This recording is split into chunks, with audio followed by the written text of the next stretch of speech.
MDH की हल्दी मिर्ची धनिया करे कमाल। ये रंग दे, ये खुशबू दे, ये तीखा, ये कम पड़े। क्या निराला MDH मसाला।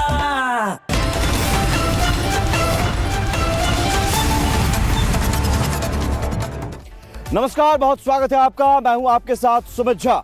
आप देख रहे हैं पूछता है भारत ग्राउंड जीरो से, और आज पूछता है भारत ग्राउंड जीरो में 4 बड़ी खबरों पर हम बात करेंगे। और इसके लिए हमारे सहयोगी जुड़े हैं।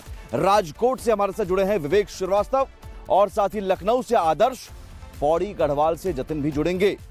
राजकोट से विवेक बताएंगे सोमनाथ मंदिर पर हुए हमले के 1000 साल पूरे होने पर पीएम मोदी ने कैसे कट्टरपंथियों पर करारा वार किया। और लखनऊ से आदर्श बताएंगे कैसे और किसके संरक्षण में KGMU बन गई लव जिहाद और धर्मांतरण का अड्डा। और साथ ही मैं बताऊंगा ईरान में कैसे अमेरिकी राष्ट्रपति डोनाल्ड ट्रंप ने खतरे की घंटी बजा दी है। लेकिन सबसे पहले सोमनाथ मंदिर की बात करेंगे, और इसके लिए आपको लिए चलते हैं विवेक के पास। विवेक। बिल्कुल सुमित, मैं पूरे स्वाभिमान पर्व को मैंने कवर किया। आज पूरे दिन वो तस्वीरें दिखा रहा था। प्रधानमंत्री नरेंद्र मोदी जब उस कार्यक्रम में शामिल हुए और जब अपना संबोधन किया तो उन्होंने 1000 साल पहले हुए हमले के, उस विध्वंसकारी हमले का जिक्र किया और ये बताया कि चाहे हमलावरों की, आक्रमणकारियों की या कट्टरपंथियों की सोच कितनी भी जाहिलियत भरी और खतरनाक क्यों न हो, भारत एक बार फिर आस्था के साथ उठ खड़ा होता है और उसी मजबूती के चट्टान के साथ खड़ा रहता है जैसे सोमनाथ मंदिर अरब सागर में समंदर के किनारे मजबूती से अडिग है। उन्होंने नाम तो नहीं लिया, लेकिन बिना नाम लिए हमला किया और कहा कि उस समय जब सोमनाथ का मंदिर का निर्माण हो रहा था तो कैसे कुछ नेताओं ने निर्माण में बाधा पैदा की थी। इन सब को बताती एक विस्तारित रिपोर्ट दिखाते हैं दर्शकों।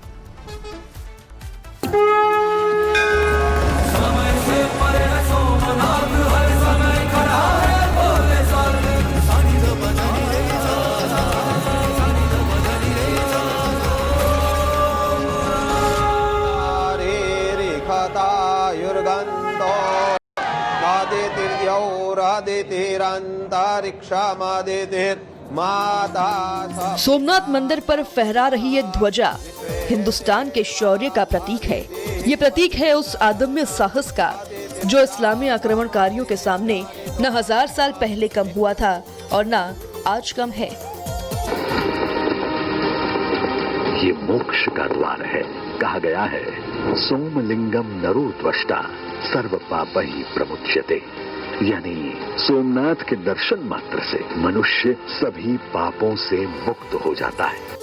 देश को तोड़ने और हिंदू धर्म को मिटाने वाले आते गए और अतीत की मिट्टी में मिलते चले गए, लेकिन भारत आज भी स्वाभिमान से सिर उठाकर आगे बढ़ रहा है, क्योंकि इस स्वाभिमान के लिए लोगों ने अपने प्राणों की आहुति दी है। सोमनाथ के स्वरूप के लिए कितने ही शिव भक्तों ने, संस्कृति के उपासकों ने, संस्कृति के ध्वज धारकों ने अपने प्राणों की आहुति दी है। महमूद गजनवी से लेकर औरंगजेब तक ने सोमनाथ मंदिर को पूरी तरह मिटाने की लाख कोशिशें की। 1000 साल पहले गजनवी ने मंदिर को लूटा, शिवलिंग को तोड़ दिया, 50,000 हिंदुओं का कत्लेआम भी कर दिया, लेकिन हिंदुओं के साहस और भारत के आत्मसम्मान को आक्रमणकारी मिटा नहीं पाए। हमारी आस्था को कोई कैसे डिगा सकता था? और साथियों, ये समय चक्र है कि सोमनाथ को ध्वस्त करने की मंशा लेकर आए मजहबी आतताई आज इतिहास के कुछ पन्नों में सिमट कर रह गए हैं। 1299 ईस्वी में अलाउद्दीन खिलजी अपनी सेना को लेकर आया। खिलजी ने अपने सेनापति उल्लुग खान और नुसरत खान को सोमनाथ मंदिर को नष्ट करने का आदेश दिया। ज्योतिर्लिंग को खंडित कर दिया गया। मंदिर के गर्भगृह, दीवारों और खंभों में जड़े सोने, चांदी और रत्नों को भी लूट लिया। लेकिन हिंदुओं की आस्था को मिटाने वाली आक्रमणकारी सभ्यताएं खुद नष्ट हो गईं और सोमनाथ अपना स्वाभिमान पर गर्व से मना रहा है। आतताई आते रहे,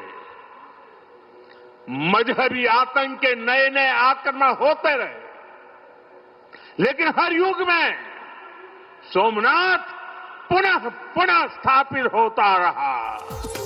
ये मंदिर सिर्फ एक पत्थर की संरचना नहीं है, बल्कि आईना है उन कौमी कट्टरपंथियों के लिए जो हर वक्त भारत और हिंदुओं के खिलाफ साजिशें रचते हैं, जो हिंदू धर्म को मिटाने के ख्वाब देखते हैं, जिनके जहन में हर वक्त जिहाद का जहर उफान मारता है।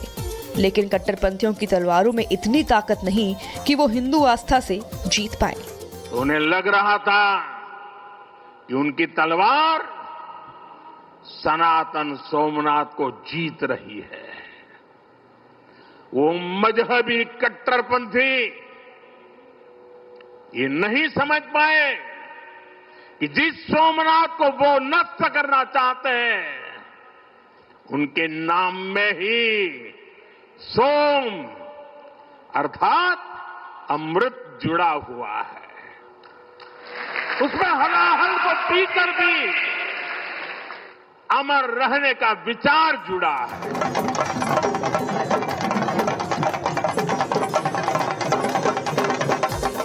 सोमनाथ मंदिर के जीर्णोद्धार के 75 साल पूरे हो गए हैं।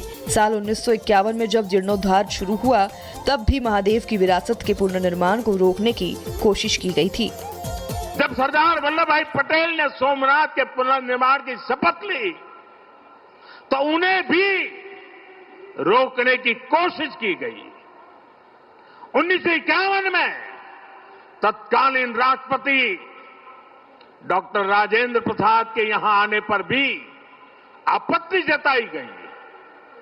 उस समय सौराष्ट्र के सर्वाधिक मशहूर हमारे जाम साहब महाराजा दिग्विजय सिंह जी आगे आए थे। विष्णवे नमः, विष्णवे नमः, हरि हरि विष्णवे नमः। सोमनाथ मंदिर और हिंदुओं के साथ हुई क्रूरता अब इतिहास की बात हो गई है। सब कुछ झेलते हुए सोमनाथ मंदिर अब अपने स्वर्णिम काल में पहुंच चुका है।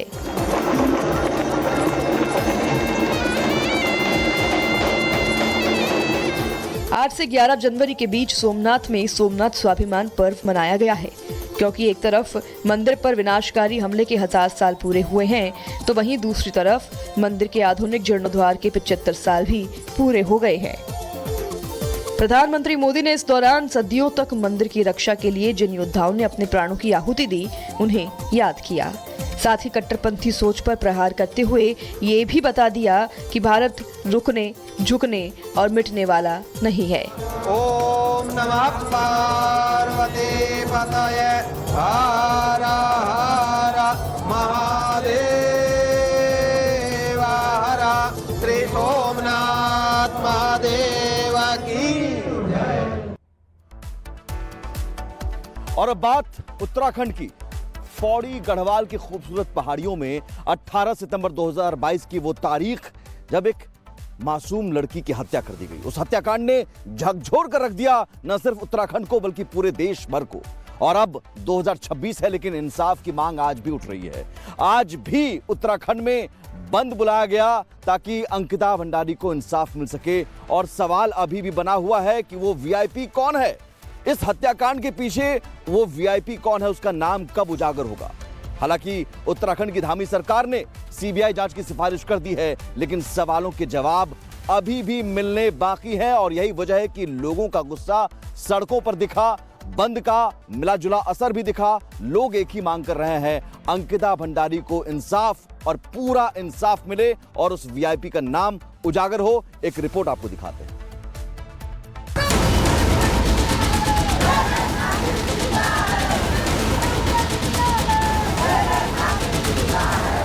उत्तराखंड से लेकर दिल्ली तक सिर्फ एक ही सवाल फिजाओं में खुला है, आखिर कौन है अंकिता भंडारी हत्याकांड में शामिल वीआईपी? वो सफेद पोश है या फिर सरकारी सिस्टम का कोई नुमाइंदा? नाम कई हैं, लेकिन सवाल यह है कि अंतिम मुहर किस पर लगेगी? मामले की गूंज सड़क से लेकर न्यायालय तक है। अंकिता के लिए इंसाफ की लड़ाई लंबी होती जा रही है। उत्तराखंड के कई जिलों में पिछले कई हफ्तों से प्रदर्शन जारी है। आज बाजार भी बंद किए गए, लेकिन हत्याकांड का कनेक्शन जिस वीआईपी से है, उसका नाम अभी तक उजागर नहीं हो सका। अंकिता भंडारी हत्याकांड की सीबीआई जांच की सिफारिश उत्तराखंड सरकार कर चुकी है। मतलब अब सीबीआई ही ये बता सकती है कि वो वीआईपी कौन है जिसने अंकिता से सर्विस की मांग की थी और जिस सर्विस के लिए अंकिता को नहर में डुबाकर मार दिया गया। अंकिता को इंसाफ दिलाने और वीआईपी का नाम उजागर करने के लिए उत्तराखंड के कई जिलों में आज बंद का आह्वान किया गया था। अलग अलग जिलों में बंद का मिला जुला असर देखने को मिला। बंद में सामाजिक संगठन और विपक्षी दलों के नेता कार्यकर्ता शामिल हुए और सभी ने एक सुर में मांग की कि अंकिता भंडारी हत्याकांड की सीबीआई जांच सुप्रीम कोर्ट के जज की देखरेख में की जाए और जल्द से जल्द वीआईपी के बारे में बताया जाए।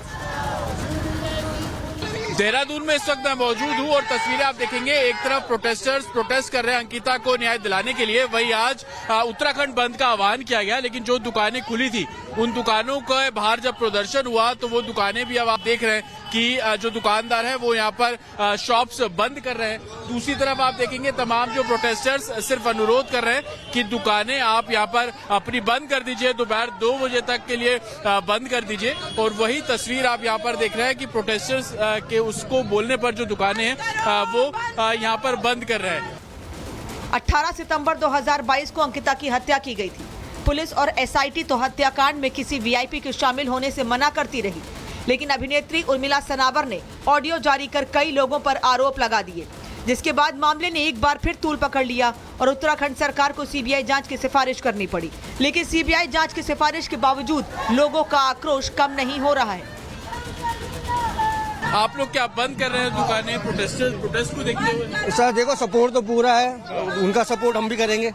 ऐसा कुछ पता नहीं था कि आज ऐसा कुछ अनाउंस हुआ नहीं है। न्यूज़पेपर का था, वो भी साइलेंटली रहा। अगर अनाउंस होता तो हम लोग भी ओपन ना करते। मतलब अपनी मर्जी से कर रहे हैं किसी नहीं, दबाव नहीं है, सपोर्ट है सर, ये सपोर्ट है। देखिए पुलिस भी है, लेकिन लगातार हाथ जोड़कर जो प्रोटेस्टर्स हैं वो इस तरीके से आपको देहरादून में नजर आ जाएंगे और वो लगातार दुकानें बंद करने के लिए बोल रहे हैं। और आप तस्वीरें देखेंगे, जो दुकानें यहाँ पर सुबह के समय खुली थी वो अब यहाँ पर बंद हो रही है। और आप देखेंगे पुलिस बल भी हालांकि यहाँ पर है और लगातार हाथ जोड़कर जो दुकानदार है उनके सामने ये प्रोटेस्टर्स खड़े हुए हैं और दुकान बंद करने के लिए बोल रहे हैं। और तस्वीरें आप देखेंगे कि जो दुकानदार है वो भी यहाँ पर अब दुकान जो है वो बंद कर रहे हैं। हालांकि आप तस्वीरों में देखते चलिए, एक तरफ सड़कों पर तमाम जो बड़ी संख्या में महिलाएं हैं वो यहाँ पर खड़ी हुई आपको नजर आ जाएंगी। मार्च निकाला जा रहा है, जो दुकानें खुली है उन दुकानों को बंद कराने के लिए जो बातें हैं वो कर रही है। और दूसरी तरफ आपको अगर मैं तस्वीरों के जरिए दिखाऊं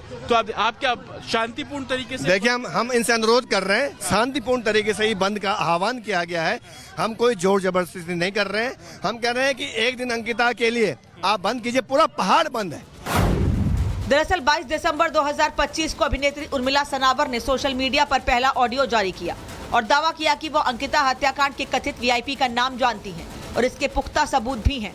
7 जनवरी 2026 को उर्मिला सनावर ने देहरादून पुलिस के सामने बयान दर्ज कराए। साथ ही एसएसपी कार्यालय पहुंचकर देहरादून एसएसपी से सुरक्षा की मांग की। 8 जनवरी 2026 को हरिद्वार में उर्मिला सनावर से एसआईटी ने कई घंटों पूछताछ की और 9 जनवरी 2026 को सीएम पुष्कर सिंह धामी ने अंकिता भंडारी केस की जांच सीबीआई से कराने की सिफारिश कर दी। उर्मिला से पूछताछ तो हुई, लेकिन वीआईपी का नाम अभी तक सामने नहीं आया। उर्मिला ने दावा किया कि उन्होंने सबूत एसआईटी को सौंप दिए हैं, लेकिन सवाल जस के तस हैं। क्या सीबीआई उस वीआईपी के नाम से पर्दा उठाएगी जिसके लिए अंकिता की हत्या कर दी गई? गुमनाम वीआईपी आखिर है कौन, जिसका नाम उर्मिला ने लिया, वो या फिर कोई और? Bureau report, Republic Bharat. और अब लखनऊ लिए चलते हैं आपको। पूछता है भारत ग्राउंड जीरो से अगली बड़ी खबर लखनऊ से आदर्श बताएंगे और बताएंगे कि कैसे और किसके संरक्षण में केजीएमयू लव जिहाद और धर्मांतरण का अड्डा बन गई। आदर्श। केजीएमयू को लव जिहाद और धर्मांतरण का अड्डा बनाने वाला जिहादी मानसिकता का आरोपी डॉक्टर रमीज अब पुलिस के शिकंजे में है। लेकिन केजीएमयू की जांच पड़ताल में जैसे जैसे खुलासे हो रहे हैं उसको लेकर पूरा देश भी सन्न है। ऐसे में अब सवाल उठने लगे हैं कि आखिर केजीएमयू में धर्मांतरण की नींव क्या समाजवादी पार्टी की सरकार के दौरान पड़ी थी? एक रिपोर्ट देखिए।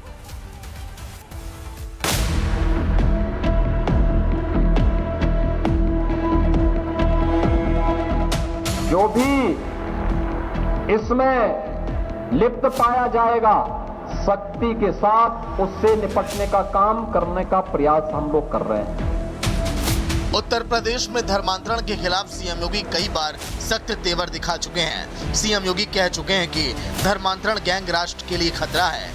बावजूद इसके लव जिहादियों ने लखनऊ की किंग जॉर्ज मेडिकल यूनिवर्सिटी को हिंदुओं के खिलाफ धर्मांतरण का अड्डा बना दिया। किंग जॉर्ज मेडिकल यूनिवर्सिटी में हिंदू रेजिडेंट डॉक्टर के साथ जिहादी मानसिकता वाले डॉक्टर रमीज ने जो किया, उसके बाद पूरे देश में हंगामा मच गया। डॉक्टर रमीज गिरफ्तार किया जा चुका है, लेकिन धर्मांतरण सिंडिकेट की जांच में अब जो खुलासा हो रहा है वो वाकई में चौंकाने वाला है।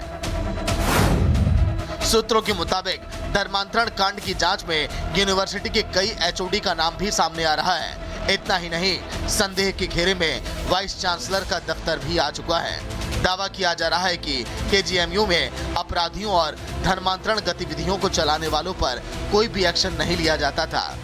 लखनऊ के केजीएमयू के धर्मांतरण के आरोपी डॉक्टर रमीज को लखनऊ पुलिस ने गिरफ्तार करके जेल भेज दिया है और इसी के साथ साथ जो जांच चल रही थी केजीएमयू की इंटरनल जांच की विशाखा कमेटी की रिपोर्ट भी सामने आई है, जिसमें आरोपी डॉक्टर रमीज को लेकर कई दावे किए गए हैं। इतना ही नहीं, उसकी डिग्री कैंसिल करने तक की बात की गई है और उसी रिपोर्ट आने के बाद राज्य महिला आयोग की उपाध्यक्ष अपर्णा यादव भी केजीएमयू पहुंची थी और आरोप लगाया कि वीसी ने उनसे मुलाकात नहीं की। इसके बाद केजीएमयू की तरफ से आरोप लगा कि उनके समर्थकों के जरिए वीसी ऑफिस में तोड़फोड़ की गई है। इस पूरे मामले में राज्य महिला आयोग बनाम केजीएमयू होता हुआ भी दिख रहा है, लेकिन सबसे बड़ी बात यह है कि कहा यह भी जा रहा है कि इसमें कई सारे एचओडीज जो हैं वो भी शामिल हैं, जिनको केजीएमयू प्रशासन बचाने की कोशिश कर रहा है।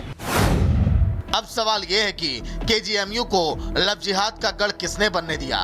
केजीएमयू में धर्मांतरण के सिंडिकेट की नींव कब पड़ी थी?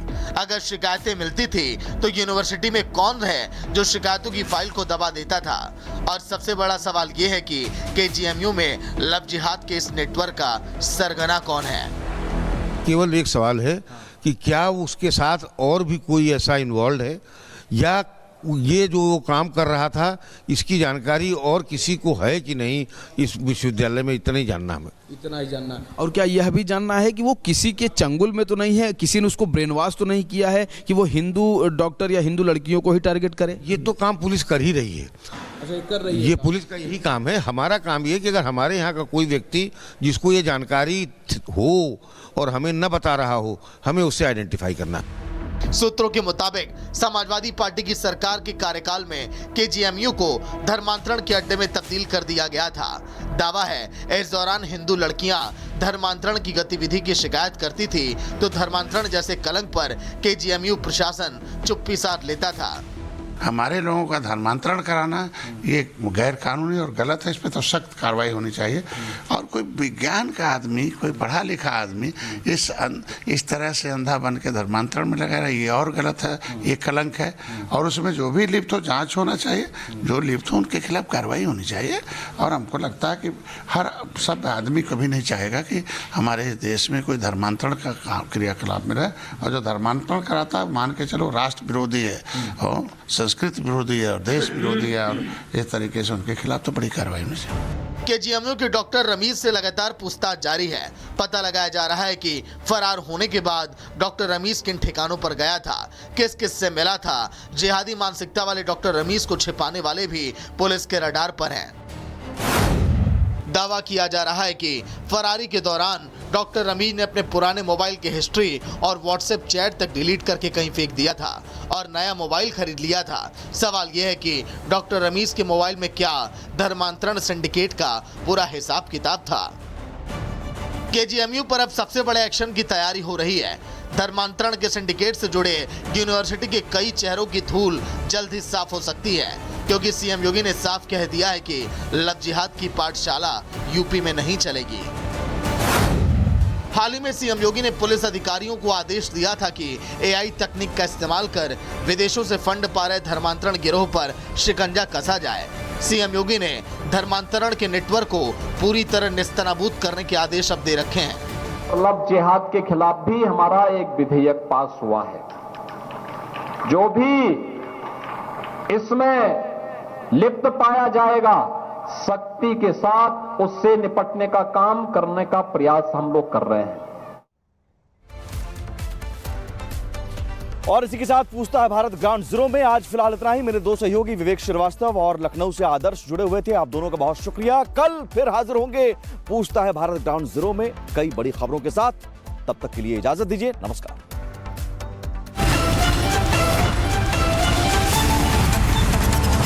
अब आया असली स्वाद। अब आया स्वाद। जब स्वाद के पड़े हो लाले तो MDH का चंकी चाट मसाला डालें। MDH का चंकी चाट मसाला। MDH